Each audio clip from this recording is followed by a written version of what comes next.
peoples! No vídeo de hoje eu vou mostrar pra vocês 5 livros da Agatha Christie que super vale a pena você comprar e ler. Além de serem 5 livros ótimos, mistério puro, eles também são os meus 5 livros favoritos. Então acho que vocês vão gostar bastante desse vídeo, porque em todo book haul, todo livros lidos, tem sempre um livro da Agatha, e especialmente com o Poirot, que é o meu personagem favorito. E aí vocês sempre ficam me perguntando quais os meus favoritos, então beleza, vocês agora vão descobrir quais são os que eu mais gosto. Vamos lá? Bom, não quero colocar tipo o número 5, o número 4, porque na verdade acho que eu gosto de todos do mesmo jeito. Mas, digamos que o número 5 na lista de preferências seria este daqui, que é A Casa do Penhasco. Esse livro é um dos últimos livros que eu terminei de ler da Agatha. Eu falei dele no Livros Lidos de julho, agosto. É um livro muito legal, porque conta a história de uma mulher lá de 20 e poucos anos, que é meio que rica, e ela procura o Poirot e o inspetor Hastings, falando que ela não dá diretamente a entender que ela está sofrendo atentados, mas ela conta que escapou da morte 4 vezes em poucos dias, e faz com que o Poirot fique curioso, chama a atenção do Poirot para a situação. E aí, enquanto ela está conversando com o Poirot, misteriosamente ela sofreu um atentado, alguém tenta contra a vida dela. Poirot fica curioso, se envolve na situação, e aí tem um assassinato. Essa mulher não morre, mas a prima dela, que estava usando um casaco dela, morre no lugar. E o Poirot vai tentar descobrir quem foi que matou a prima e quem quer matar a mulher. Só que o melhor da história é que, como o Poirot sempre fala, nada é o que parece. Então a gente deve deixar um pouco de enxergar só o exterior e tentar olhar em torno. E é aí que quando ele vai chegar a trama toda, ele descobre que a história era bem mais complicada do que ele imaginava. Tem homônimos na história, então a pessoa que estava sofrendo ameaças e que deveria morrer não era quem realmente a gente achava. E no final, o assassino é, assim, a pessoa que ninguém nunca imaginou do romance, como todo livro da Agatha. Mas o mais legal da Casa do Penhasco é que a cada capítulo, a cada página, você fica ansioso para saber se agora finalmente alguém vai conseguir matar a mocinha, e finalmente se ela está sendo vítima porque alguém quer ficar com a herança dela, ou se é por vingança, ou por quê, né? Aí, digamos que em quarto lugar, eu colocaria A Mansão Wallow. A Mansão Wallow é um livro que foi o primeiro livro mais denso da Agatha que eu li. Porque, assim, eu já tinha... Na verdade, foi o segundo mais denso. Eu já tinha lido outras histórias da Agatha com o Poirot, mas que eram crimes leves, assim, semi-moderados, tipo crimes de série, assim, pra você relaxar. E esse daqui foi mais tenso, porque exigiu pensar, sabe? E quando você achava que era uma pessoa, você parava e já achava que era outra. E tinha muitas pessoas óbvias demais pra ser, e outras que você falava assim, não, não é possível, como é que alguém escapa assim? E assim, a Mansão Wallow, o Poirot, ele é convidado para um almoço nessa mansão, e o casal, né, estavam recebendo naquele final de semana alguns parentes de visita e alguns amigos. E um desses amigos era um famoso médico de senhoras, e com uma certa fama, e algumas pessoas não gostavam dele. E aí o cara é encontrado morto na beira da piscina, a mulher ao lado com a arma na mão. E aí fica aquele mistério de será que foi a mulher que matou, será que não foi? Só que a arma que estava na mão dela, a bala não condizia com a que estava no corpo do cara. Então rola toda uma trama pra saber quem foi que matou, se não foi, se realmente foi a mulher, se não foi, se tão pouco tempo ela teve tempo de esconder a arma, cadê a arma do crime, o que aconteceu, tudo isso. E é fantástico, é muito surpreendente. surpreendente. Na verdade, ele é surpreendente porque ele gira e vai apontando pessoas que a gente não foi apresentado inicialmente no romance como possível assassino, e no final a roda gira tanto que ela é que nem um peão, cai no que era mais óbvio. É tão irreal e improvável, porque a gente vai olhar para o lado da ciência, que a gente chega a dizer assim, não tem como ser, mas é. Aí o terceiro, eu diria que seria Natal de Poirot.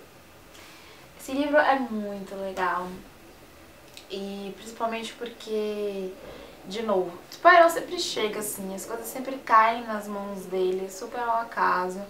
E eu falei desse livro nos livros lidos, acho que de junho, e contei um pouco da história, então se você não viu, eu vou contar de novo. Tinha um cara, um velho, que ele era podre de rico, ele tinha muitos filhos, mas os filhos não viviam muito perto dele, próximo a ele. Na verdade, só 2 filhos viviam com ele, viviam mais próximo. Um que era casado com a mulher mais nova e era político, um outro que vivia na corda bamba, assim, vivia grudado com o pai, mas era filho pródigo. Uma filha fugiu, foi morar na Espanha, o outro filho se separou da família porque tinha mágoa do pai por causa do relacionamento do pai com a mãe, e o outro sumiu no mundo, ninguém sabia dele.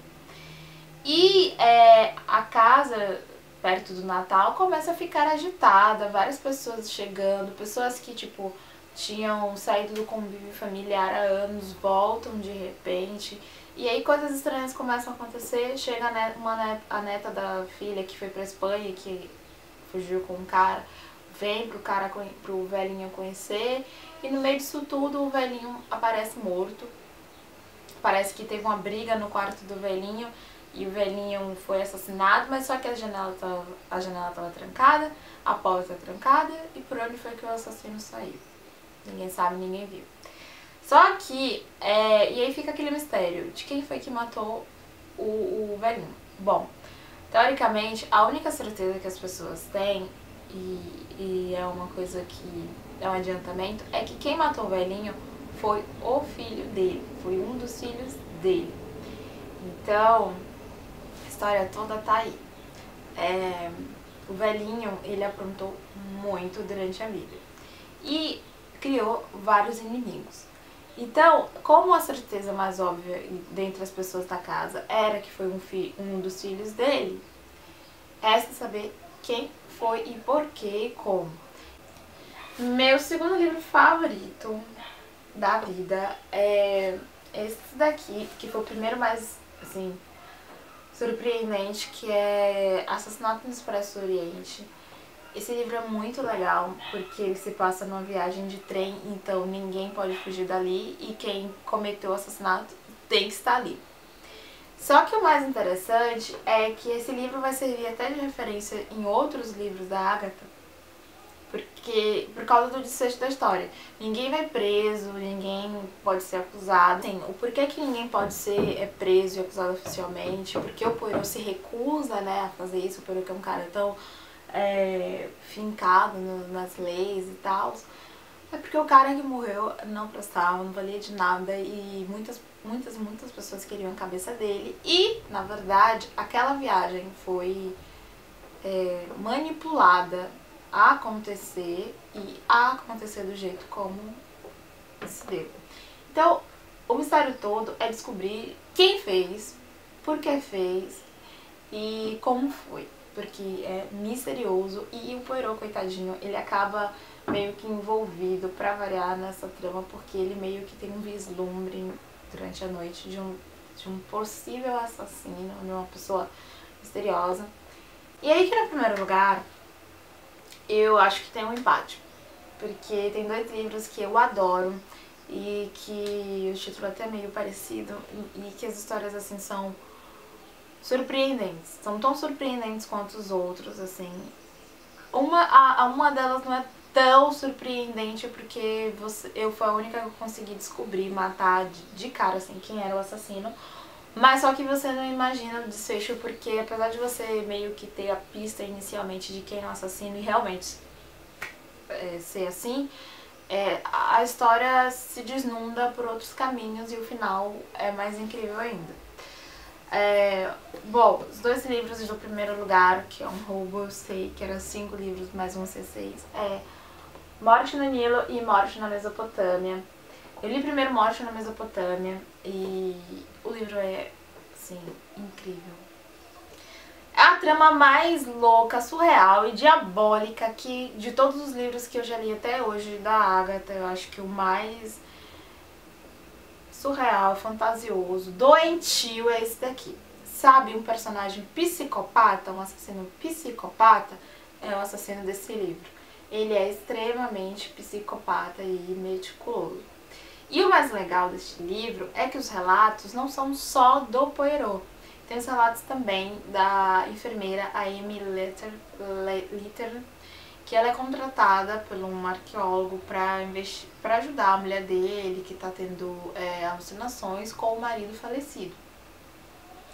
E quando a Amy chega, ela conhece a mulher, ela percebe que talvez as coisas que a mulher fala não sejam mentira.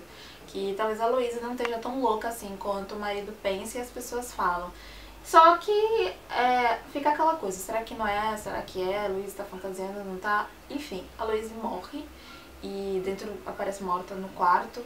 Tinham pessoas no pátio, tinham pessoas ao redor, no quarto ao lado, ninguém viu, ninguém sabe quem foi que matou a Louise, como foi, fica toda aquela coisa assim, será que o marido tá vivo, será que o marido não tá vivo? E moral da história, o marido estava vivo sim, e perto da Louise. Então é isso que deixa toda Morte na Mesopotâmia sensacional, porque apesar das pessoas desconfiarem, sim, o marido está vivo, o marido não morreu como ela achava, como diziam, fica aquela pergunta, mas como é que alguém entrou aqui? Quem passou por aqui? Como foi isso? E o machucado, tudo. Não bate, sabe? Não bate com o que se espera de um assassinato cometido, de um assassinato passional, né? Cometido por amor, por alguém assim. Então é muito meticuloso, muito bem estruturado e é um livro que eu adoro. Eu acho que todo mundo deveria ler Morte na Mesopotâmia porque ia amar. E Morte no Nilo meio que completa ou casa uma história na outra, porque também é sobre paixão, sobre sobre crime planejado. Esse daqui o motivo é dinheiro. Tem resenha, na verdade, quase todos esses livros lá no blog. Só não tem resenha de A Casa do Penhasco, eu acho que A Noite e O Natal de Perrault. Mas eles têm resenha de todos esses. E em Morte no Nilo, de novo, mais uma jovem rica, é a Lynette. Ela casa com o melhor amigo, com o ex-noivo da melhor amiga dela, perde a melhor amiga, a amiga fica puta da vida com ela e começa a perseguir ela, e o marido dizendo que vai fazer acontecer. A Lynette morre, só que todo mundo tem provas que não foi a melhor amiga, porque todo mundo viu a melhor amiga, pessoas de confiança estiveram com a melhor amiga. Então quem foi que matou a Lynette? Quem mais tinha motivo para querer a Lynette morta? E no meio deste crime, né, do crime de assassinato, ocorre um roubo. As pérolas que a Lynette usava foram roubadas. E aí fica aquela ambiguidade. Será que a Lynette foi morta por causa das pérolas? Será que ela foi morta por vingança, por um outro motivo? Por que a Lynette foi morta? E aí cabe o Poirot tentar descobrir onde foi parar essas pérolas, por que a Lynette foi morta, quem quis, e o melhor, como o Poirot começa a falar, um assassino que mata uma vez, ele vai matar duas e mata três. E realmente, o assassino da Lynette, ele comete outros crimes, outras pessoas morrem pra tentar encobrir o assassinato dela. São pessoas que chegam bem perto da verdade ou que tem alguma pista que possa revelar a identidade do assassino. E aí no final, pra variar, tem um suicídio. E é um suicídio com assassinato, um suicídio épico, é um final, um desfecho de tragédia grega, assim, sabe? Super novelão, grego com mexicano, eu diria, porque o final é muito, assim, sabe? É um livro que eu li em um dia, porque eu não aguentei. Eu fiquei muito curiosa pra ver o final, por vai dando muita angústia, e vai, fulano tomou um tiro, ai, será que fulano vai morrer? Ai, fulano morreu, fulano aconteceu isso. Ai, quem é que vai morrer de novo? Então quando ele avisa, ó, quem mata uma vez mata outra, você se prepara que vem muitos assassinatos, e esse livro tem muita gente morre. Eu acho que nos livros que eu já li até agora da Agatha, acho que já tem uns 10 mais ou menos lidos, 11, com o Poirot, esse é o livro em que mais pessoas morrem. É um livro em que um assassino chega mais perto do sucesso e mais perto do plano perfeito. É uma super novela e vale muito a pena a leitura. Bom, é isso. Esse foi o meu top Agatha Christie / Poirot. Espero que vocês tenham gostado do vídeo. Se você gostou, não deixe de clicar aqui embaixo no joinha e se inscreva no canal, tá? Beijos e até o próximo vídeo. Tchau!